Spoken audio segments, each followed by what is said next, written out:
I just want to express the jubilation that we are all feeling about this leading edge conversation and the importance that it is to us, whether you all get anything out of it or not. And of course you are, yes. So every morning as Jerry is writing with Esther, Esther is writing, she tells him about her day, and then she laughs and says, I don't know why I'm telling you about my day, if in fact you're actually running around with me, but it helps me to focus in what I want to talk to you about. So she'll sort of write some notes about what happened and what she was feeling about it, and she thought this will be a really good book. It's 125,000 words, which is about a book and a half now, of me saying I miss you and him saying I'm here. In other words, at some point, it needs to morph into a different dialogue than that, you see. And so, on this one particular morning, she'd written how she was missing him, and what he wrote back was, I will look for as many opportunities today as I can find to let you know how much I am loving you. Yeah. So, she is still not feeling that good. She is still invested in the grief of her moment, and not enjoying but finding plenty of sympathy from those who are around her. And now Tracy and Esther are in the car, and they're going from daughter Tracy's house out to Jerry and Esther's house. And Tracy suddenly is so thirsty that she cannot survive the 8 miles of distance. It is a sort of, I will die if I don't get liquid moment. Irrational. And so Esther looks for a place that they can stop, and stops at a place she has never been before and probably will never go again. It's Chick-fil-A. And as she's driving through the drive-thru, there is a double drive-thru which she had never seen.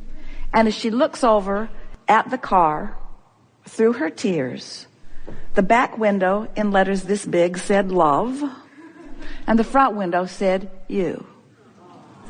Now, Jerry didn't actually shoe polish that window, but he knew where it was, and he knew where Esther was, and he knew the influence that he could offer, and he offered a powerful thought from his vortex grid, which is powerful, and his power of influence is mighty, and circumstances and events and all cooperative components fell into place, and Esther got the message and knew it was from him.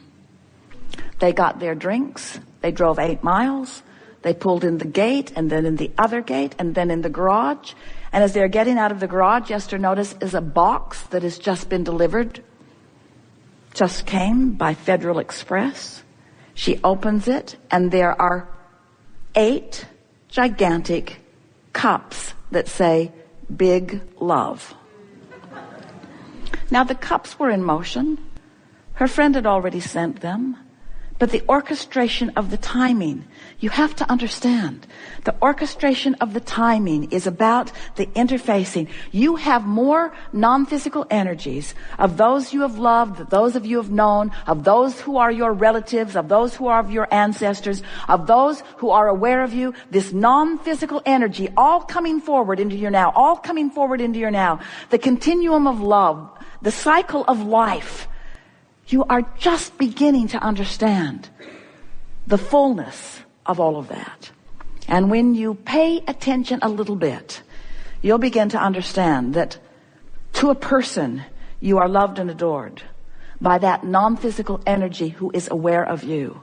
And if you will stop applying your varied and bogus version of grief and unworthiness and hatred and any of those emotions that you've picked up along your physical trail from your attention to unwanted things, you will allow yourself that what often feels too subtle for those like you and Esther, but eventually becomes the richness and the fullness of this non-physical energy that is juncturing with you in your now, in your now, in your now, in your now, in your now, in your now, in your now, in your now. You are not alone, and you never have been. And you're not on your own, and you never have been. You are supported, and we use that word carefully because we are wanting you to understand that it's not support that's coming to you out of your need. It is support that is coming to you out of your desire. But in your need, you deprive yourself of it. And in your alignment, you allow it. And it's the thing that humans have been complaining about nearly from the beginning of time, and certainly from the beginning of their beginning to understand the way they connect into non-physical. Because it feels wrong to you. It feels like it's not your human nature. It is the nature of the beast that you watch, but it doesn't seem to be the human nature. You've trained it out of yourselves, and you would be well to let it go. And it goes like this. I support those who are in need, and I train them to be needy in order to get support. But then the only support they can get is from the physical experience. They deprive themselves of the true grid, you see. There's plenty who will come to support you in your neediness. And you can beat the drum of your neediness, and there will be many who will be there. And they will feel virtuous and valiant in their offering to you their support.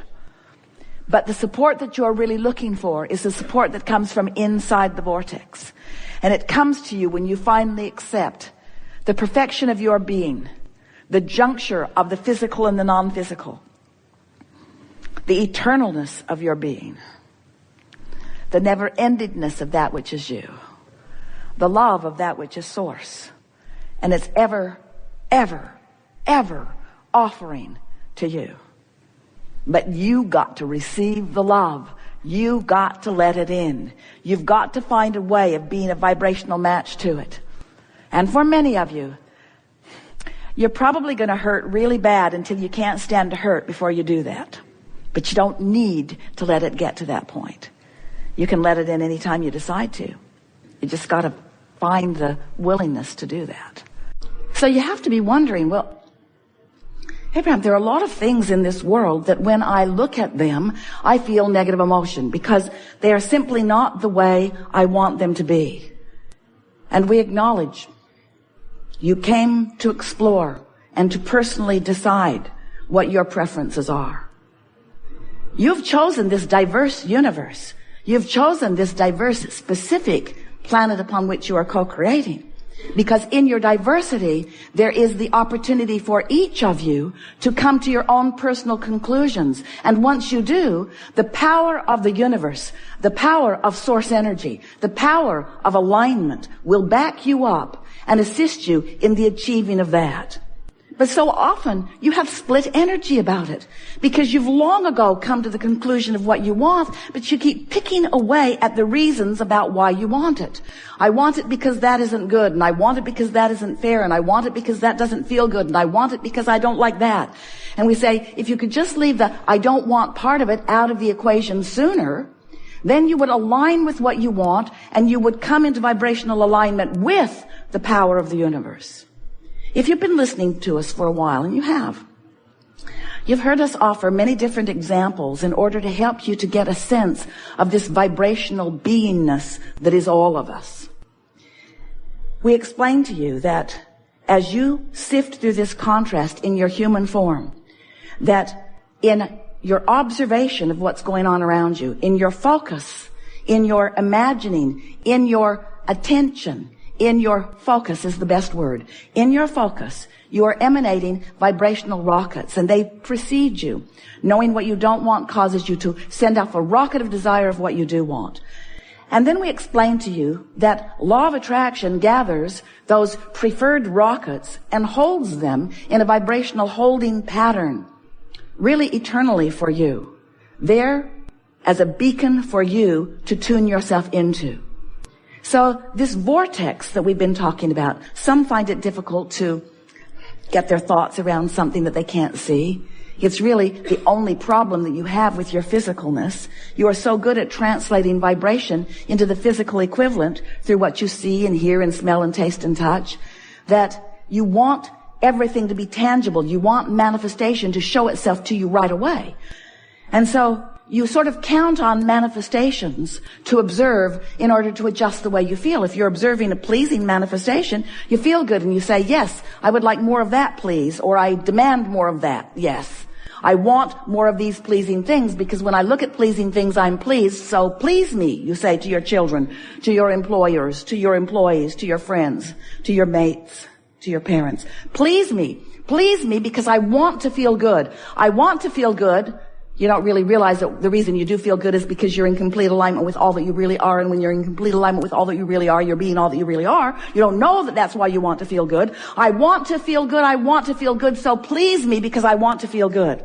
And we say, that is so backwards. It doesn't even work that way at all. You must decide that you want to feel good and develop the self-discipline to look in the direction of what does feel good, whether it's past, present, or future. Focus upon what feels good, which means focus upon what's in your vortex, which means focus upon your inner being who stands in vibrational alignment with all that you have become.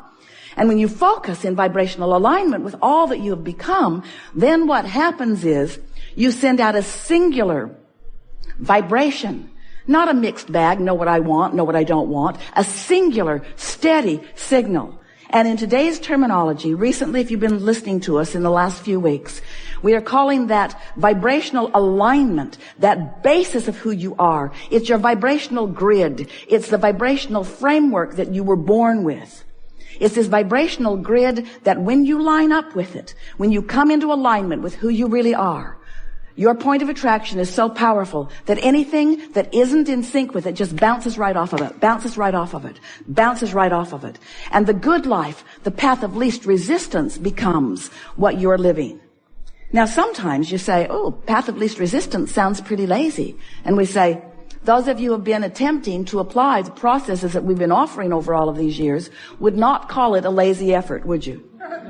Because it takes some focus. It's not easy to be in this world with all of these opinions and all of these processes and all of these patterns of life and all of these manifestations, some of which you like and some of which you don't like. It's not an easy thing to be in this interconnected world, and it's more interconnected today than it has ever been. Oh, more now, more now, more now. Things are moving fast. More now, more now, more now. It's moving very fast. Your interconnectivity is moving so fast. And so this is the time, if there was ever to be a time, for you to find your true guidance and align with it, because there is so much opportunity to be called away from who you really are. And when you're called away from who you really are, mostly by your simple observation of the world or of a situation or of a person, when you're called away from who you are, you feel it. That's what negative emotion is. We have enjoyed this interaction more than words can explain. And as we just said to our friend, our favorite part of this interaction is feeling you click into place with the knowledge that you were born with, but that has expanded since you got here. It's nice to know that you never get it done. That helps when you're standing in the absence of the manifestation of something that you want. But it's also nice to know that you never get it wrong, which makes it all right to stand where you are in the absence of something that you think that you want.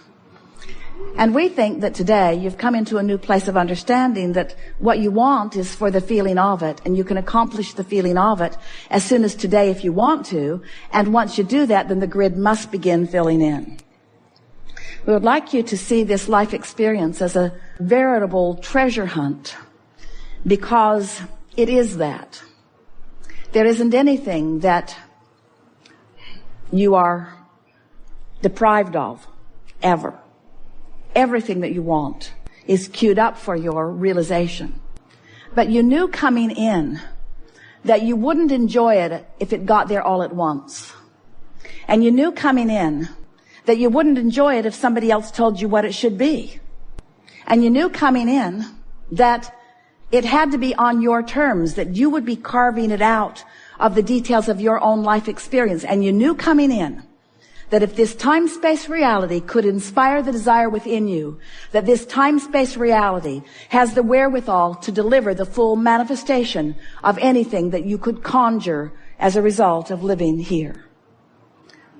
The piece that we're wanting to add to what we know you knew when you walked in the door today is that you have focused with you all day, every day, a consciousness, an awareness, a conscious awareness of the value of what you've put into the vortex before you have had the privilege